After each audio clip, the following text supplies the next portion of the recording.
कहानी की शुरुआत में ली नाम की एक लड़की को दिखाया जाता है। ये अपनी मर्जी की मालिक होती है और खूब मस्ती भी करती है। ली के स्कूल में उसके 3 दोस्त होते हैं। फोर्ट टाउन नाम की एक बैंड पार्टी होती है जिसके ये चारों दोस्त बहुत ज्यादा दीवाने होते हैं। ये भूतनी के इतने मस्तीखोर होते कि रोड पे ही ताता थाया करने लगते हैं। ली जैसे ही घर पहुँचती है उसकी माँ उसके रिजल्ट के बारे में पूछती है। ली कहती है, माँ मैं हमेशा टॉप करती हूँ, ये देखो मेरी रिजल्ट। ली बहुत ही अच्छी बच्ची होती है। ली घर की साफ सफाई में अपनी माँ की हेल्प भी करती है। ली के पिता एक बहुत अच्छे कुक होते हैं जो होटल मैनेजमेंट की पढ़ाई मेरठ से किए होते हैं। ली अचानक से एक लड़के की तस्वीर बना देती है। अभी उसकी माँ ये सब तस्वीर देख लेती है और ली को खरी खोटी सुनाने लगती है। उसके बाद ली को उस दुकान पे लेकर आती है जहाँ वो लड़का जॉब करता है। आराम के पिल्ले तूने क्या गुल खिलाया है मेरी बेटी के साथ। ये सब देख वहाँ के लोग ली और उसके माँ पे हंसने लगते हैं। ली रात में जब सोती है तो उसे बहुत अजीब और भयानक सपने आने लगते हैं। ली सुबह जब उठकर बाथरूम में शीशा देखती है तो जोर से चिल्लाती है क्योंकि वो एक रेड पांडा में बदल गई होती है। ली को लगता है कि ये एक बुरा सपना है और जब मैं सोकर उठूंगी तो सब ठीक हो जाएगा। लेकिन जैसे ही वो बेड पे सोती है बेड के परखच्चे उड़ जाता है। ली जैसे ही रिलैक्स फील करती है उसके कान गायब हो जाते हैं। ये देखो चौंक जाती है। उसके बाद उसकी पूंछ भी गायब हो जाती है। वो खुद को रिलैक्स फील करती है और वो अपने आप रियल बॉडी में बदल जाती है। फिर जब वो हाइपर होती है तो पांडा में बदल जाती है। फिर उसको समझ में आ जाता है कि जब मैं शांत रहूंगी तब अपने रियल बॉडी में ट्रांसफॉर्म हो जाऊंगी। तभी अचानक वो अपने बाल को देखती जो कि उसके अदला बदली के कारण रेड हो गए थे। फिर ली की माँ उसको स्कूल छोड़ने जाती है। उसके बाद डायलर उसकी पोस्टर लगा रहा होता है। ये देख ली हाइपर हो जाती है जिसके कारण उसकी पांडा वाली पूछे बाहर आ जाती है। ये कोई देख न ले खुद को रिलैक्स फील करते हुए अपने क्लास में जाकर बैठ जाती है कि उसकी माँ बाहर से उसको गाइड कर रही थी। अभी सिक्योरिटी गार्ड से और ली की माँ से झगड़ा होने लगता है। वो काफी ज्यादा डिप्रेशन फील करने लगती है और फिर से पांडा में बदल जाती है। अभी ली की माँ उसको देख लेती है और उसका पीछा करने लगती है। लेकिन ली वहाँ से भागने लगती है जिसके कारण रोड पे ट्रैफिक लग जाता है। छत से छलांग लगाती है तभी एक बुढ़ाऊ कहते हैं।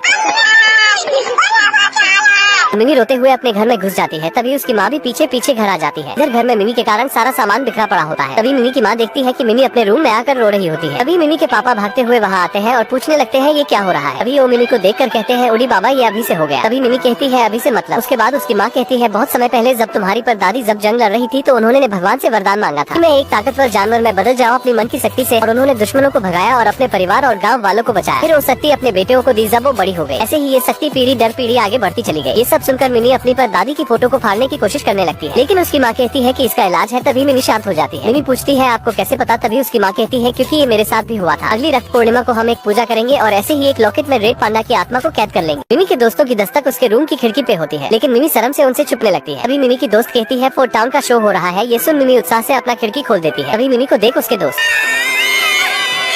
फिर मिमी उनको शांत कराने की कोशिश करने लगती है, यार मैं तुम्हारी दोस्त हूँ मिमी। फिर उसके दोस्त इतना सुनने के बाद शांत हो जाते हैं। फिर मिमी अपना दुखड़ा अपने दोस्तों को सुनाने लगती है, ये बीमारी खानदानी है। अगले दिन मिमी अपने स्कूल में फुटबॉल खेल रही होती है। अभी एक लड़का मिमी को चिढ़ाने लगता है जिसके कारण मिमी फिर से गुस्से में आ जाती है और इतना तेज फुटबॉल फेंकती है कि सभी की आंखें खुली की खुली रह जाती है। तभी मिमी अपने दोस्त को खुश करने के लिए पांडा में बदल जाती है। लेकिन अचानक वहाँ कुछ लड़कियाँ आ जाती है और मिमी को देख लेती है जिसके कारण मिमी बाथरूम में छुप जाती है। लेकिन वो लड़कियाँ पांडा को देखने के लिए दीवानी होती है और वो उन्हें पैसे ऑफर करती है पांडा देखने के लिए। फिर मिमी के दोस्तों के दिमाग में आता है क्यों ना हम मिमी को पांडा बनाकर बच्चों को दिखाए और पैसे जमा करें फोर्ट टाउन शो देखने के लिए। और उसके बाद वो प्लानिंग करने लगते हैं इस काम को कैसे अंजाम दें। मिमी और उसके दोस्त अपने प्लानिंग के अनुसार बच्चों को पांडा दिखाकर अच्छा खासा नोट छापने लगते हैं और पांडा के बहुत सारे पार्ट्स की ब्रांड बनाकर बच्चों में सेल करने लगते हैं जिससे इनको अच्छी खासी इनकम होने लगती है। लेकिन मिमी की माँ एक दिन मिमी के स्कूल में आ जाती है। अभी ये भूतनी के जल्दी से अपना सारा सामान समेट कर पढ़ाई करने लग जाते हैं और मिमी के माँ को उल्लू बना देते हैं। लेकिन इनके इतने मेहनत के बावजूद भी अभी भी $100 कम पड़ रहे थे। ये देख मिमी फिर से गुस्सा हो जाती है। इधर जोसेफ उनकी ये हरकतें देख लेता और उनको धमकी देता है कि मैं मिमी के माँ से कह दूंगा कि उनकी बेटी स्कूल में पांडा बनकर घूम रही है। ये सब करतूत न बताए के लिए जोसेफ मिमी को पार्टी में इनवाइट करता ताकि वो वहाँ अपनी रोला जमा सके। फिर मिमी ये शर्त मान जाती है लेकिन उसके बदले में वो जोसेफ से $200 की डिमांड करती है। फिर मिमी जैसे ही जोसेफ के पार्टी में जाती है जोसेफ उसका सूट देख कहता है सिस्टम फाड़ देंगे।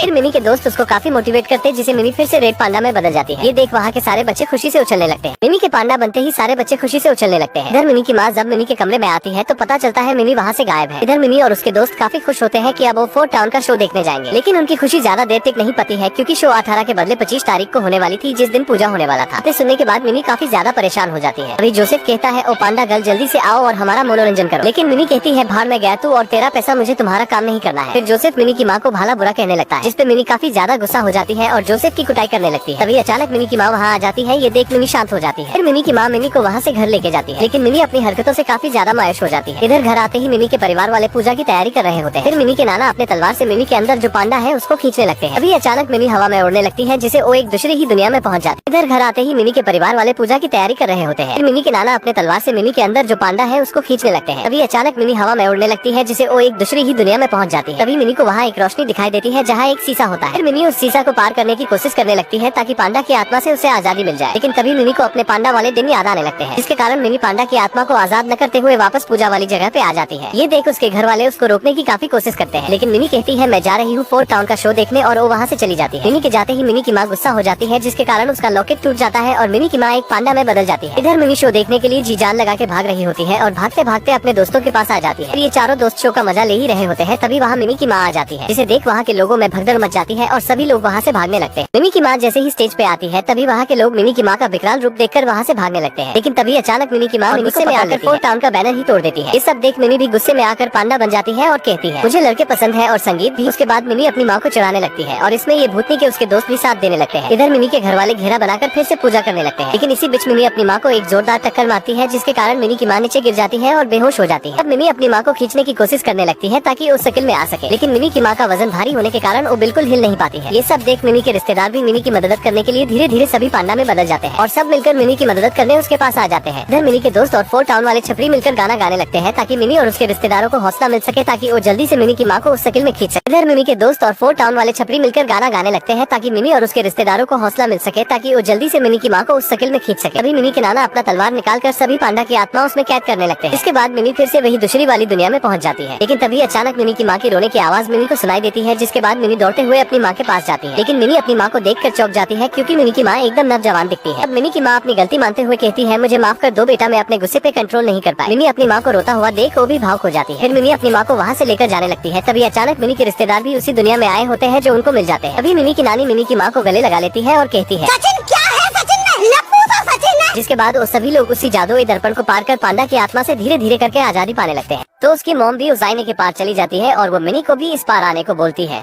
लेकिन मिनी उस आईने के पार जाना नहीं चाहती थी, क्योंकि अब मिनी को रेड पांडा अच्छा लगने लगा था और वो अपने रेड पांडा वाले दिनों को याद करने लगती है कि कैसे रेड पांडा बनते ही वो अपनी जिंदगी में खुश रहने लगती है। तो मिनी अपनी मॉम को आईने के उस पार आने से मना कर देती है, तो उसकी मॉम भी समझ जाती है और फिर मिनी रेड पांडा बनकर ही रहने लगती है और इस मूवी की यहीं पर ही हैप्पी एंडिंग हो जाती है। दोस्तों यहाँ तक आ ही गए हो तो वीडियो को एक लाइक जरूर करें और भी ऐसी ही मूवी एक्सप्लेन वीडियो देखने के लिए चैनल को भी जरूर सब्सक्राइब करें। हम मिलेंगे आपसे बहुत जल्द ऐसी ही धमाकेदार वीडियो में, तब तक के लिए गुड बाय।